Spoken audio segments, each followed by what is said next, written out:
50 दिन बाद जेल से निकले केजरीवाल। विदेशी मीडिया ने क्या लिखा?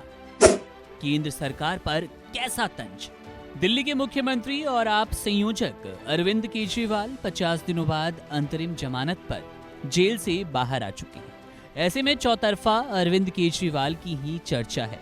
न केवल भारतीय मीडिया, विदेशी मीडिया में भी केजरीवाल की जमानत की खूब चर्चा है।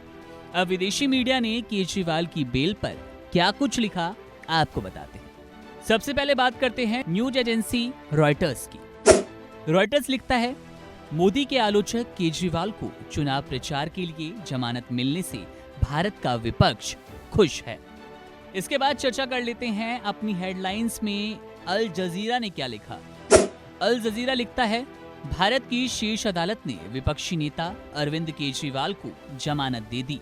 वहीं ब्रिटेन का द गार्डियन लिखता है, जेल में बंद भारतीय विपक्षी नेता को चुनाव प्रचार में भाग लेने के लिए जमानत मिल गई। न केवल विदेशी मीडिया, आपको बता दें कि पाकिस्तान के पूर्व मंत्री फवाद चौधरी ने अरविंद केजरीवाल की रिहाई को नरेंद्र मोदी के लिए एक और लड़ाई की हार बताया। गौरतलब है कि अरविंद केजरीवाल जेल से बाहर आ चुके हैं, चुनाव प्रचार में जुटना भी शुरू हो चुके हैं। कोर्ट में केजरीवाल के वकील अभिषेक मनु सिंघवी ने कहा कि उन्हें 5 जून तक बाहर रहने की अनुमति दी जानी चाहिए, जिस पर बेंच ने कहा चुनाव प्रचार 48 घंटे पहले खत्म हो जाता है।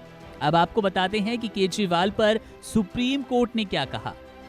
चुनाव प्रचार 48 घंटे पहले खत्म हो जाता है, हम केजरीवाल के लिए पर्याप्त समय दे रहे हैं।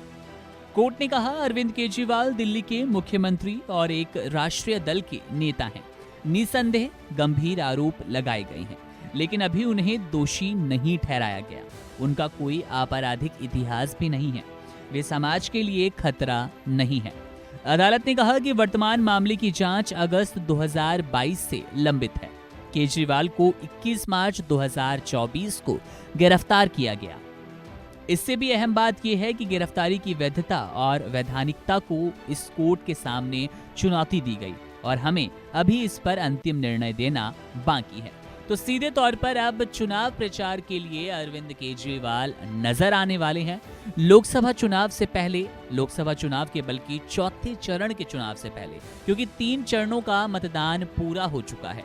19 अप्रैल, 26 अप्रैल और उसके बाद 7 मई को तीसरे चरण के लिए मतदान हुआ था।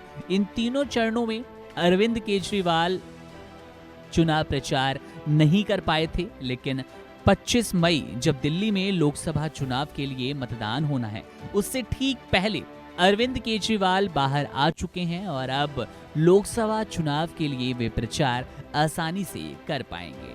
जहां पूरे देश में अरविंद केजरीवाल को मिली अंतरिम जमानत की चर्चा है, वहीं पर विदेशी मीडिया ने क्या कुछ कहा हमने आपको वो भी बताया। पाकिस्तान में अरविंद केजरीवाल की इस बेल को कैसे देखा जा रहा है, फवाद चौधरी की टिप्पणी से आप समझ गए होंगे।